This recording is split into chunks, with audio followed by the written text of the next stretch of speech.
안녕하십니까. 청담 IB 성형외과 전문의 조성덕입니다.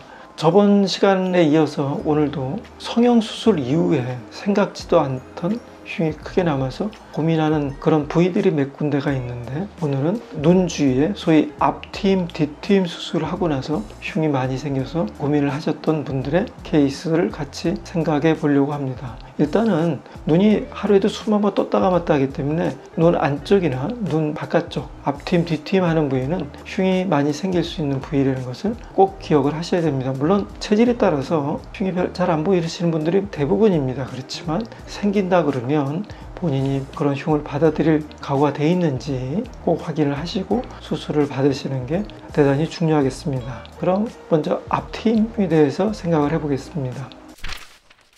이분은 앞트임 수술하고 나서 눈 안쪽에 이렇게 큰 비유성 반은이 생겼습니다. 굉장히 고민을 많이 하셨었는데 수술한 지 얼마 오래되지 않으셔서 레이저 치료를 받으셔서 흉이 많이 개선됐던 분입니다. 저한테 수술하고 레이저 치료 받으러 왔던 모습이고요. 4번째 하러 오셨던 모습이고 7번째 하시러 오셨던 모습입니다. 흉이 굉장히 많이 좋아진 걸 볼 수 있습니다. 9번째 레이저 치료 받으러 오셨던 모습입니다.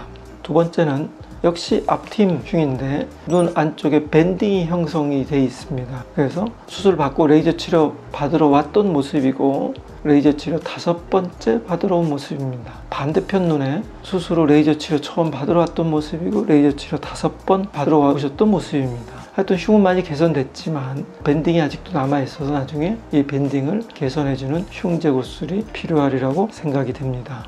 다음 환자는 아주 심하진 않은데 좌측 내 안각 쪽에 약간의 밴딩이 있던 환자입니다. 수술하고 오셔서 레이저 치료를 지금 진행하고 있는 환자고요. 레이저 치료 첫 번째 하러 왔던 모습입니다. 그 다음은 뒤트임 하고 나서 흉이 많이 생겼던 케이스입니다. 뒤트임 같은 경우는 첫 번째 케이스에서 볼 수 있는데, 이게 너무 많이 잘라낸다든지 그러면 눈이 밑으로 확 당겨가 가지고 소위 얘기하는 노출성 결막염이라는 게 생길 수 있습니다. 그러면 안에 빨간 살이 보여서 보기도 싫을 뿐더러 미용 목적보다도 결막이 노출되어 있어서 제대로 감을 수가 없어서 시력도 나중에 떨어지게 되는 그런 부작용을 초래할 수 있습니다.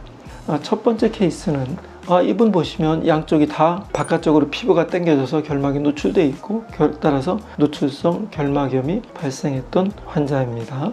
오른쪽에 보면 레이저 치료 받기 전 모습이고 4번째 받으러 온 모습입니다. 많이 흉이 개선된 걸 볼 수 있습니다. 반대편 눈도 치료 받으러 왔던 모습이고 4번째 하러 오셨던 모습입니다. 흉이 어느 정도 개선된 것을 볼 수 있습니다. 다음 환자는 비유성 반응이라서 상처가 좀 튀어나와 있고 그래서 나중에 흉이 심하게 남을 수도 있는 그런 환자입니다. 또 수술선이 많이 연장돼 있던 그런 환자입니다. 저한테 레이저 치료 받으러 오셨던 모습이고요.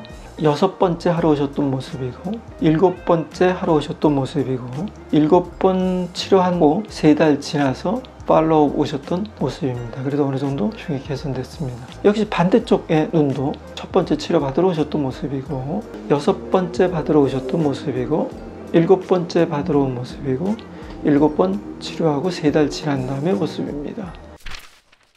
이렇게 눈이라는 부위가 사람들이 굉장히 많이 집중이 되는 부위이기 때문에 눈 주위에 흉이 남았을 때는 환자들은 되게 큰 스트레스를 받게 되고 사회생활에도 지장이 있을 수 있습니다. 그러므로 이 부위는 체질에 따라서 흉이 남을 수 있는 부위이기 때문에 성형수술을 할 때는 꼭 의사 선생님하고 잘 의논하셔서 흉이 적게 남을 수 있는 수술을 선택을 하시는 게 중요하겠고, 혹시 그런 수술 후에 흉이 남았을 때는 빨리 레이저 치료를 받으셔서 좀 흉을 완화시키는 방법을 꼭 찾아보시는 게 대단히 중요하겠습니다. 여태까지 성형외과 전문의 청담 IB 성형외과 조성덕이었습니다. 다음에 더 좋은 내용으로 여러분을 찾아뵙도록 하겠습니다. 감사합니다.